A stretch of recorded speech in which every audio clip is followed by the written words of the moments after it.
Hello everyone, तो कैसे हैं आप सब लोग। तो चैनल पर हम एयरफोर्स फेज 2 के लिए जीडी के टॉपिक्स प्रिपेयर कर रहे हैं। तो आज हमारा है टॉपिक नंबर 10। जितने भी टॉपिक मैं आपको करा रहा हूँ वो काफ़ी ज़्यादा इंपॉर्टेंट है। पहले वो एयरफोर्स के जीडी में पूछे जा चुके हैं या फिर आगे पूछे जा सकते हैं, क्योंकि क्या होता है हर बार जीडी में थोड़े नए टॉपिक्स आते हैं। तो वो टॉपिक्स कौन से होते हैं जो अभी न्यूज़ में चल रहे होते हैं, काफ़ी ज़्यादा ट्रेंडिंग होते हैं। तो जितने भी ट्रेंडिंग टॉपिक है उनके बारे में आपको अच्छे से पढ़ना है। तो ये टॉपिक देखिए क्या है, is educational qualification necessary for politician. तो क्या पॉलिटिशियन बनने के लिए कुछ मिनिमम एजुकेशन होनी चाहिए या नहीं होनी चाहिए, ये हमारा टॉपिक है। काफ़ी ज़्यादा इंपॉर्टेंट टॉपिक है। तो इंट्रो में आप क्या बोलेंगे टॉपिक के, आपको जो फर्स्ट 1 मिनट मिलेगा उसमें आप अपना इंट्रो देंगे 30 सेकंड में। टॉपिक के इंट्रो में आप बोलेंगे there should be a minimum education to the politicians because the politician is a representative of the people of society from where he is elected, so he must have all sort of knowledge related to the problems being faced by his voters। Topic के intro में हम कह रहे हैं कि minimum education तो होनी चाहिए एक पॉलिटिशियन बनने के लिए, क्योंकि एक पॉलिटिशियन क्या करता है, जिस भी इलाके से उसने चुनाव जीता है उन सभी लोगों को दर्शाता है, उनका प्रतिनिधित्व करता है। तो उसकी जिम्मेदारी क्या बनती है, जो भी परेशानियां उन लोगों के द्वारा झेली जा रही हैं, ठीक है, उन लोगों को सामना करना पड़ रहा है जिन परेशानियों का, उनको बरताए आगे जाके लोकसभा राज्यसभा में और उन परेशानियों को सॉल्व करने में उन लोगों की मदद करे। लेकिन अगर उसके पास मिनिमम क्वालिफिकेशन ही नहीं है, उसको थोड़ी भी शिक्षा उसने आज तक ग्रहण नहीं करी, तो उसको दिक्कत आएगी आज के मॉडर्न वर्ल्ड में समझने में कि क्या परेशानियां झेली जा रही हैं और क्या उसके रास्ते हो सकते हैं उसे सॉल्व करने के। तो एजुकेशन बहुत ज़्यादा जरूरी है। अगर उनके पास एजुकेशन नहीं होंगी तो वो लोगों की परेशानियों को समझ नहीं पाएंगे, और समझ भी जाएंगे तो वो रास्ते नहीं निकाल पाएंगे उन परेशानियों को सॉल्व करने का। तो आज की दुनिया में एजुकेशन काफ़ी ज़्यादा इंपॉर्टेंट है। तो आप याद रखिएगा ये टॉपिक के आप हमेशा पक्ष में ही रहेंगे कि हाँ एजुकेशन क्वालिफिकेशन इंपॉर्टेंट है पॉलिटिशियंस के लिए, आप इसके विपक्ष में नहीं जा सकते। जैसे टॉपिक है वुमेन इंपावरमेंट, तो उसके भी आप पक्ष में ही रहेंगे, उसके विपक्ष में नहीं जा सकते। तो कुछ टॉपिक्स ऐसे होते हैं जिनमें आपको उनके पक्ष में ही रहना होता है, विपक्ष में आप नहीं जा सकते। तो आप समझ गए होंगे कि क्यों इंपॉर्टेंट है मिनिमम एजुकेशन क्वालिफिकेशन पॉलिटिशियन बनने के लिए, राजनेता बनने के लिए, ठीक है। तो जब सभी कैंडिडेट्स इंट्रो दे देंगे उसके बाद स्टार्ट होता है आपका कॉमन जीडी। तो कॉमन जीडी में आप टॉपिक के बारे में बोल सकते हैं, education is the most important aspect in our current world scenario, we look upon the politician as an able person who can guide us and make proper and appropriate decisions. तो education आजकल के world में काफ़ी महत्वपूर्ण भूमिका निभा रही है। हम ऐसे पॉलिटिशियन की तरफ देखते हैं जो हमारा सही मार्गदर्शन कर सके और पूरी जो कंट्री है उसके लिए सही और सटीक निर्णय ले सके, ऐसे निर्णय ले सके जो कि पूरी कंट्री के ग्रोथ में फायदेमंद हो, ठीक है। अगर उसके पास, राजनेता के पास प्रॉपर एजुकेशन नहीं है तो वो सही निर्णय लेने में सक्षम नहीं रह पाएगा, क्योंकि उसे पता ही नहीं चलेगा कि क्या परेशानियां जो आम लोगों के द्वारा झेली जा रही हैं वो क्या परेशानियां हैं, ठीक है। तो एक एजुकेशन क्वालिफिकेशन होना पॉलिटिशियन के लिए काफ़ी ज़्यादा इंपॉर्टेंट है। आगे बढ़ते हैं, but if the politician do not have proper academic background what impact he will have at national और इंटरनेशनल लेवल।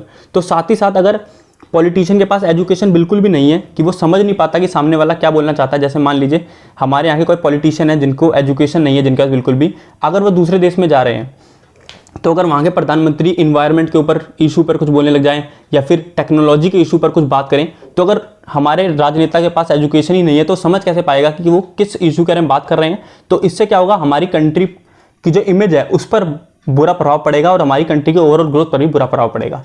तो अगर आप डिफेंस के लिए प्रिपेयर कर रहे हैं और आप ऑनलाइन कोचिंग लेने के लिए प्लान कर रहे हैं तो आपके लिए अनअकैडमी का सब्सक्रिप्शन यहाँ पे बेस्ट रहेगा, क्योंकि यहाँ पर आपको मिनिमम फी में काफ़ी सारे बेनिफिट्स मिल जाते हैं, ठीक है। और अभी इन्होंने जो नया प्लान निकाला है जिसमें एनडीए के लिए स्पेशल बैच और air force XY, navy, coast guard, ये जो तीनों एक ही टाइप के एग्जाम है, इन तीनों के लिए एक स्पेशल बैच। तो जो दोनों एग्जामों के लिए बैच निकाला है वो काफ़ी यूजफुल रहेगा। अभी प्राइस डाउन चल रहा है तो अभी आप लेंगे तो आपको स्पेशल बेनिफिट्स मिलेंगे, ठीक है। जल्दी प्राइस बढ़ जाएंगे तो अभी लेने में आपके फ़ायदा रहेगा, ठीक है। इसी में अनअकैडमी ने संकल्प 2.0 बैच निकाला है एनडीए को टारगेट करने के लिए, और एयरफोर्स XY को टारगेट करने के लिए स्पेशल तेजस बैच निकाला है। यहाँ पे एक्स्ट्रा बेनिफिट जो आपको मिल जाएंगे प्लस सब्सक्रिप्शन लेने पे, तो 6 मंथ पे 2 मंथ का प्लस सब्सक्रिप्शन फ्री मिलेगा और 24 मंथ पे 4 मंथ का। ऐसी एनडीए में आपको 12 मंथ सब्सक्रिप्शन के साथ 12 मंथ का एसएसबी की जो कोचिंग है वो आपको मुफ्त में मिल जाएगी। आप फीस स्ट्रक्चर देख सकते हैं, ये फीस स्ट्रक्चर है एयरफोर्स, नेवी और कोस्ट गार्ड के एग्जाम के लिए जो तेजस बैच है। उसमें आप क्या है, अगर आप 12 मंथ सब्सक्रिप्शन लेते हैं तो आपको 5,500 का पड़ेगा, जिसमें आपको पर मंथ फीस सिर्फ 458 रुपये पड़ेगी, 458 रुपीज़, ठीक है। और यहाँ पर भी आपको एक्स्ट्रा बेनिफिट मिलेगा आप अगर ज्ञानी 10 कूपन कोड मेरा यूज़ करते हैं तो।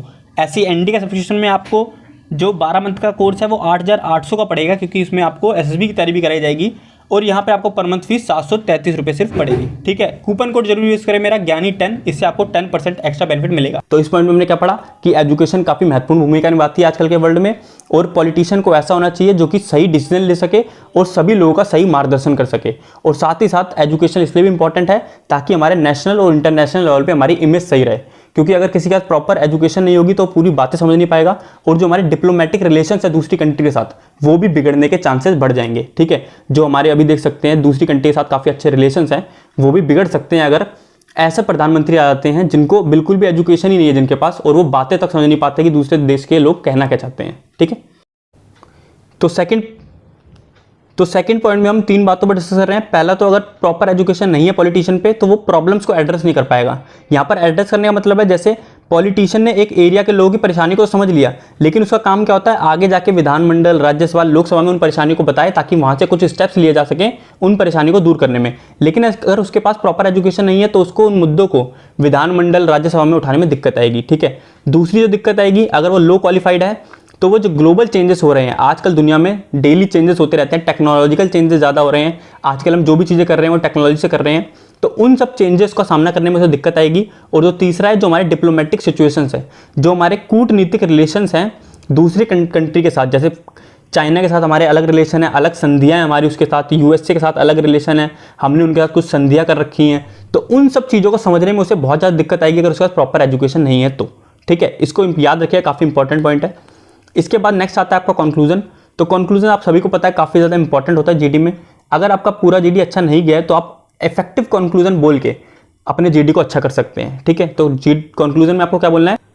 इन India there is no education requirement to become an MP और MLA. The Constitution does not mention anything about educational qualification of the people who are contesting election. तो हमारी कंट्री में कोई भी एजुकेशनल क्वालिफिकेशन जरूरी नहीं है MP और MLA के इलेक्शन में लड़ने के लिए। और साथ ही साथ हमारा जो कॉन्स्टिट्यूशन है, हमारा जो संविधान है, उसमें भी ऐसा कुछ नहीं लिखा कि कितनी एजुकेशन चाहिए एक व्यक्ति को इलेक्शन में खड़े होने के लिए। तो कोई भी, चाहे वो निरक्षर हो, बिल्कुल भी स्कूल ना गया हो, बिल्कुल भी पढ़ा लिखा ना हो, वो भी इलेक्शन लड़ सकता है हमारी कंट्री में। और कंक्लूजन मतलब क्या होता है? आपको स्टेप्स बताने हैं क्या हम कर सकते हैं जिससे कि ये सब चीज़ें कम हो जाएं। तो अब हम क्या बोलेंगे आगे? आजकल हम मॉडर्न वर्ल्ड में जी रहे हैं जहाँ पर एजुकेशन काफ़ी ज़्यादा इंपॉर्टेंट भूमिका निभाती है समझने के लिए, वर्ल्ड के बारे में, पूरे विश्व के बारे में समझने में, और साथ ही साथ जो हमारी सोसाइटी है उसके बारे में समझने में मुख्य भूमिका निभाती है एजुकेशन। तो hence education is necessary for politicians. तो हमें क्या करना चाहिए? पॉलिटिशियन के लिए जो मिनिमम एजुकेशन है उसे नेसेसरी कर देना चाहिए, जरूरी कर देना चाहिए। फॉर एग्जाम्पल कि एक अगर किसी व्यक्ति ने 10th या 12th पास नहीं कर रखी है तो वो इलेक्शन में खड़ा नहीं हो सकता। हमें ऐसा करना इंपॉर्टेंट है, क्योंकि जो एक पॉलिटिशियन है वो पूरी कंट्री के लिए जिम्मेदार होता है, वो सभी कंट्री के लोगों का प्रतिनिधित्व करता है नेशनल और इंटरनेशनल लेवल पे, तो रिस्पॉन्सिबल है वो नेशन की ग्रोथ के लिए। तो इसीलिए उसको मिनिमम एजुकेशन होनी चाहिए। एक बार कंक्लूजन को ओवरऑल रिवाइज करते हैं। तो पहले हमने पढ़ा कि कॉन्स्टिट्यूशन में कुछ नहीं लिखा है कि MP, MLA या फिर कोई भी इलेक्शन लड़ने के लिए आपके पास कोई भी एजुकेशन नहीं होगी तब भी आप इलेक्शन लड़ सकते हैं। ठीक है, सेकंड हमने बात करी कि एजुकेशन क्यों इंपॉर्टेंट है आज के वर्ल्ड में।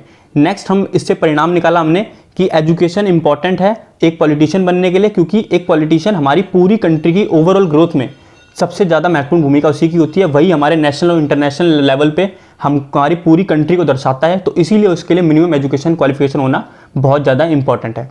तो यही था आपका कंक्लूजन में। अब आपका काम बनता है कि आप 1-2 बार इस टॉपिक को दोबारा पढ़ें और अच्छे समझने की कोशिश करें ताकि आपको थोड़ी बहुत लाइनें तो इससे याद रह जाए, ताकि अगर टॉपिक आए तो वहाँ पर आप कुछ ना कुछ बोल पाएँ उसके बारे में। ठीक है, तो अगर आपने अभी तक जितने टॉपिक करवा चुका हूँ मैं वो नहीं देखे हैं तो आप उसे देख सकते हैं। तो यही था आज की वीडियो में। अगर वीडियो पसंद आए तो लाइक कर दीजिएगा और वीडियो ज़्यादा शेयर कर दीजिएगा। थैंक यू, मिलते हैं जल्दी नेक्स्ट वीडियो में।